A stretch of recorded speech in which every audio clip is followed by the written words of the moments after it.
Hello students, BA ক্লাসের state ইউনিভার্সিটির women studies এই বিষয়টির ওপরে বেশ কিছু এমসিকিউ দিচ্ছি। এই এমসিকিউগুলো তোমরা পড়বে। তো এটা ওমেন স্টাডিজের বেশ কিছু এমসিকিউ, অর্থাৎ এক্ষেত্রে 4টে করে অপশান থাকবে। এই 4টে অপশানের মধ্যে তোমাদের একটা আনসার হিসেবে করতে হবে। তো প্রথম দিয়েছি, ভারতের প্রথম নারী বিদ্যালয় প্রতিষ্ঠা করেন কে? এক্ষেত্রে আনসার থাকবে জ্যোতিরাও ফুলে ও সাবিত্রীবাই ফুলে। 4টে উত্তর থাকবে। 4টে উত্তরের মধ্যে তোমাদের একটা আনসার হিসেবে করতে হবে। নেক্সট হচ্ছে বেটি বাঁচাও বেটি পড়াও। এই প্রকল্পটি চালু হয় কবে? 2015 সালে। তারপর দেখো, এইভাবে আমি বেশ কিছু প্রশ্ন দিয়ে দিয়েছি। এই প্রশ্নগুলোকে তোমরা তৈরি করবে। আচ্ছা, দেখো, নারী শিক্ষা কবে মৌলিক অধিকারের স্বীকৃতি পায়? 2002 সালে। তারপর কোন প্রথা বিলুপ্ত করতে রাজা রামমোহন রায় উদ্যোগ নেন? সতীদাহ প্রথা। তারপরে এইভাবে বেশ কিছু প্রশ্ন আমি দিয়ে দিচ্ছি। এই প্রশ্নগুলোকে তোমরা তৈরি করবে।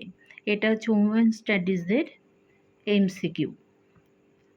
দেখো, কোন কমিটি 1958 সালে নারী শিক্ষা উন্নয়নের জন্য গঠিত হয়? নারী শিক্ষা কমিটি। নেক্সট হচ্ছে নারী শিক্ষার মুখ্য সমস্যা কি? নারী শিক্ষার মুখ্য সমস্যা হচ্ছে লিঙ্গ বৈষম্য। নেক্সট হচ্ছে নারী শিক্ষার মাধ্যমে কি অর্জন করা যায়? নারীর ক্ষমতায়ন। নেক্সট, সুকন্যা সমৃদ্ধি যোজনা কবে চালু হয়? এটা 2015 সালে। আর এটার মূল লক্ষ্য কি? এর মূল লক্ষ্য হচ্ছে দরিদ্র নারীদের আর্থিক সহায়তা। এইভাবে বেশ কিছু প্রশ্ন দিলাম, এগুলোকে তোমরা তৈরি করবে। এটা হচ্ছে ওমেন স্টাডিজের এমসিকিউ হিসাবে তোমাদের বেশ কিছু প্রশ্ন উত্তর দিলাম। প্রশ্ন উত্তরগুলো তোমরা করতে থাকো। এছাড়াও দেখো, এখানে দিয়েছি যে নারী শিক্ষার অভাবে কী হয়? না, দারিদ্রতা বৃদ্ধি পায়। প্রাক ঔপনিবেশিক যুগে শিক্ষা ব্যবস্থা কী নামে পরিচিত ছিল? গুরুকুল। গুরুকুলে শিক্ষা কে দিতেন? গুরু। আর ব্রিটিশ আমলে মেয়েদের জন্য স্কুল প্রথম কে স্থাপন করেন? এটা হচ্ছে ইস্ট ইন্ডিয়া কোম্পানি। তো এইভাবে বেশ কিছু প্রশ্ন দিলাম, অর্থাৎ 30টা প্রশ্ন দিলাম।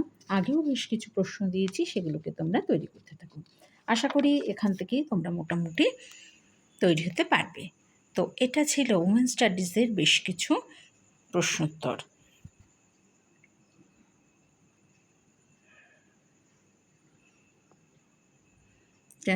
বিএ ক্লাসে এমজিসি পেপার হিসাবে ওমেন স্টাডিজের এমসিকিউর কোয়েশ্চেন এবং অ্যান্সার আমি দিলাম।